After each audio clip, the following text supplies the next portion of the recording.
आपल्या हिंदू धर्मामध्ये विविध सण समारंभ मोठ्या उत्साहात साजरे केले जातात। पितृपक्ष संपला की अश्विन महिन्याची सुरुवात होते। अश्विन महिन्याच्या सुरुवातीलाच अश्विन नवरात्र सुरू होते। हिंदू धर्मात अश्विन नवरात्रीला महत्त्वाचे स्थान प्राप्त झालेले आहे। नवरात्रीच्या 9 दिवसांमध्ये देवीच्या विविध 9 रूपांची पूजा केली जाते। संपूर्ण वर्षभरात एकूण 4 नवरात्री असतात। एक नवरात्री चैत्र महिन्यात असते, तर शारदीय नवरात्री अश्विन महिन्यात साजरी केली जाते। इतर 2 नवरात्री ह्या गुप्त स्वरूपात असतात, परंतु चैत्र आणि अश्विन नवरात्रीला भारतामध्ये मोठ्या प्रमाणात साजरी केली जाते। तर लवकरच शारदीय नवरात्र उत्सव सुरू होणार आहे। अश्विन महिन्याच्या शुक्ल प्रतिपदेपासून नवमीपर्यंत हे साजरे केले जाते। तर मध्ये घरोघरी घटस्थापना होतच असते, म्हणजेच कलश स्थापना ही होतच असते। तर ही कलश स्थापना योग्य पद्धतीने कशी करायची, त्यात कोणतीही चूक होता कामा नये, तर याच्यासाठी पूजा साहित्य काय लागणार आहे, पूजा विधी काय आहे, याचा व्हिडिओ मी तुमच्यासाठी घेऊन आलेली आहे। नमस्कार, मी पूजा तुम्हा सर्वांचं लेडी स्पेशलमध्ये स्वागत करते। तर आपण आजच्या या घटस्थापनेच्या व्हिडिओला सुरुवात करूयात। सर्वप्रथम आपण यासाठी लागणारं साहित्य पाहूया। देवीला घालण्यासाठी वेणी, विड्याच्या पानांची माळ, विड्याची पाने, हार, फुले, दुर्वा, तुळशीपत्र, बेलपत्र, श्रीफळ, देवीचा मुखवटा, आंब्याची 5 पाने घेतलेली आहेत, हळदी कुंकू, पाणी, घंटी, अगरबत्ती स्टँड, धूप, दिवा, अगरबत्ती, साखर, माचीस, विड्याचं साहित्य, लाल धागा, लाल कपडा, एक छोटासा पाट, 7 प्रकारचे धान्य, अक्षदा, ओला गंध, देवीचे टाक, गणपती बाप्पांची मूर्ती, हार, सुटे पैसे घेतलेले आहे। त्याचबरोबर देवीचा फोटो घेतलेला आहे, माती घेतलेली आहे, पत्रावळी घेतलेली आहे, एक टोपली आहे, घटामध्ये टाकण्यासाठी पाणी, एक घट, 5 प्रकारचे फळं घेतलेली आहेत, देवीच्या ओटी भरण्यासाठी ओटीचं संपूर्ण साहित्य घेतलेलं आहे, काचवाला दिवा घेतलेला आहे आणि रांगोळी घेतलेली आहे। तर हे सर्व साहित्य आपल्याला घटस्थापनेसाठी लागणार आहे। घटस्थापनेची पद्धत ही प्रत्येक गावागावाची वेगळी असू शकते, तर मी माझ्या पद्धतीने घट कसा स्थापन करायचा ते आजच्या या व्हिडिओमध्ये दाखवलेलं आहे। तर घरामधील मोठ्यांना विचारूनही तुम्ही घटस्थापना करू शकता, कारण प्रत्येकाची पद्धत ही वेगळी असू शकते। घटस्थापनेच्या दरम्यान किंवा या 9 दिवसांमध्ये देवीला स्वच्छता खूप प्रिय असते, तर घराची सर्व स्वच्छता करून घ्यायची आहे। आपण ज्या ठिकाणी घटस्थापना करणार आहोत ती सर्व जागा स्वच्छ करून घ्यायची आहे, गोमूत्र शिंपडून घ्यायचं आहे। देवघराच्या इथेच आपल्याला घटस्थापना करायची आहे। तर इथे मी सर्वप्रथम स्वस्तिक काढून घेणार आहे। स्वस्तिक काढून झाल्यानंतर त्यावरती हळदी कुंकू अक्षदा व्हायच्या आहेत, फूल व्हायचं आहे आणि नंतर याच्यावरती आपल्याला चौरंग ठेवायचा आहे। चौरंग ही स्वच्छ आणि छान असा पुसून घ्यायचा आहे। घटस्थापनेदरम्यान जेवढं छान सजवता येईल तेवढं छान सजवण्याचा प्रयत्न करायचा आहे। यानंतर आपण चौरंगावरती लाल कपडा अंथरून घ्यायचा आहे। लाल कपडा अंथरून झाल्यानंतर इथे मी असा एक छोटासा पाट ठेवते आणि या पाटावरती ही मी लाल कपडा अंथरून घेणार आहे। फोटो चौरंगावरती ठेवला तरीही चालतो, परंतु मला वरती ठेवायचं आहे म्हणून मी खाली अक्षदा वाहिलेल्या आहेत, पानाचा विडा ठेवलेला आहे आणि पानाच्या विड्यावरती हा देवीचा फोटो ठेवणार आहोत। नवरात्रीमध्ये पहिल्याच दिवशी आपल्या देवघरातील सर्व देव स्वच्छ करून त्यांची स्थापना आपण विड्याच्या पानावरती करून घ्यायची आहे। यानंतर देव 9 दिवस हलवता येत नाहीत आणि त्यांची पूजाही केली जात नाही, फक्त दिवा लावला जातो आणि धूप अगरबत्ती लावली जाते। यानंतर आपण गणेश स्थापना करणार आहोत। तर इथे अक्षदा ठेवलेल्या आहेत, त्यावरती हळदी कुंकू अक्षदा व्हायच्या आहेत आणि याच्यावरती पानाचा विडा ठेवायचा आहे।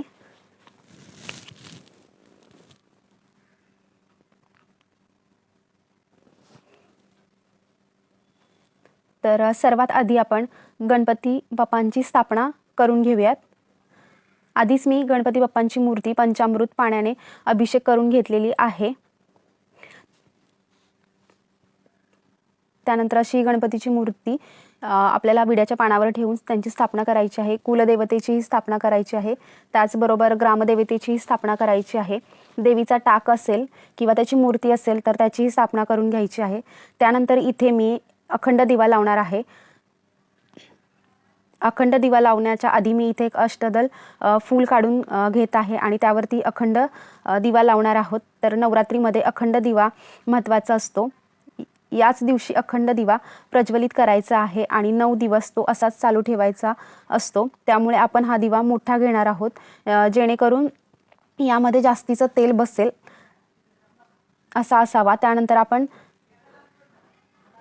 अष्टदल काढून घेऊयात आणि याच्यावरती दिवा लावून घेऊयात।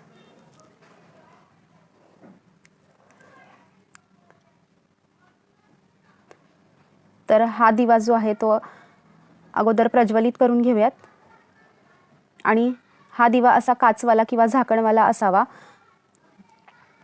याला कारण हा आपल्याला 9 दिवस असाच तेवत ठेवायचा आहे, त्याच्यामुळे असा दिवा वापरावा। असे दिवे बाजारात सहज मिळतात, ते घेऊन यावेत।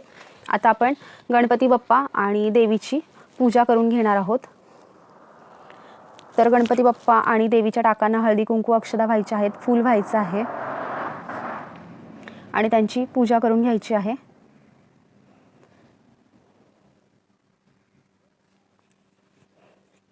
गणपती बाप्पांना दुर्वा, तुळशीपत्र, बेलपत्र व्हायचं आहे।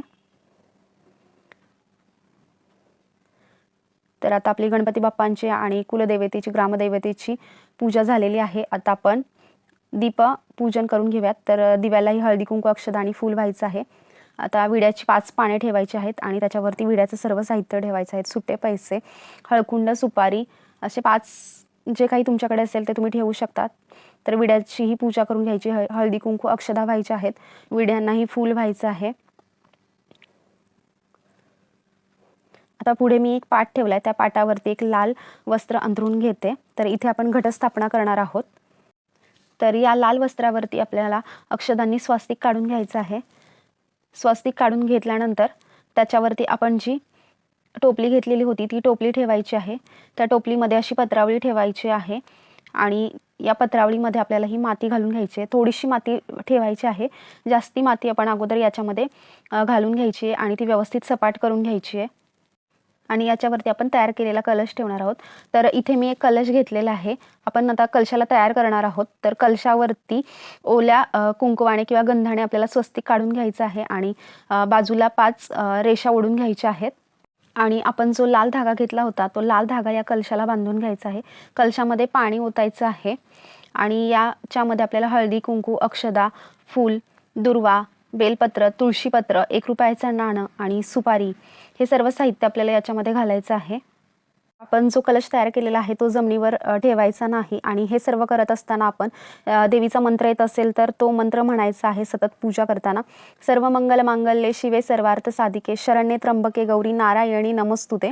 तर हा मंत्राचा म्हणत म्हणत आपल्याला ही पूजा जी आहे किंवा घटस्थापना जी आहे ती करायची आहे। त्यानंतर आंब्याची 5 पाने याच्यामध्ये सोडायची आहेत। आंब्याची पानं नसतील तर तुम्ही खाऊची पानंही याच्यामध्ये घालू शकता। तर याच्यामध्ये 5 किंवा 7 आंब्याची पानं किंवा खाऊची पानं सोडायची आहेत आणि हा आपल्याला कलश असा तयार करून घ्यायचा आहे।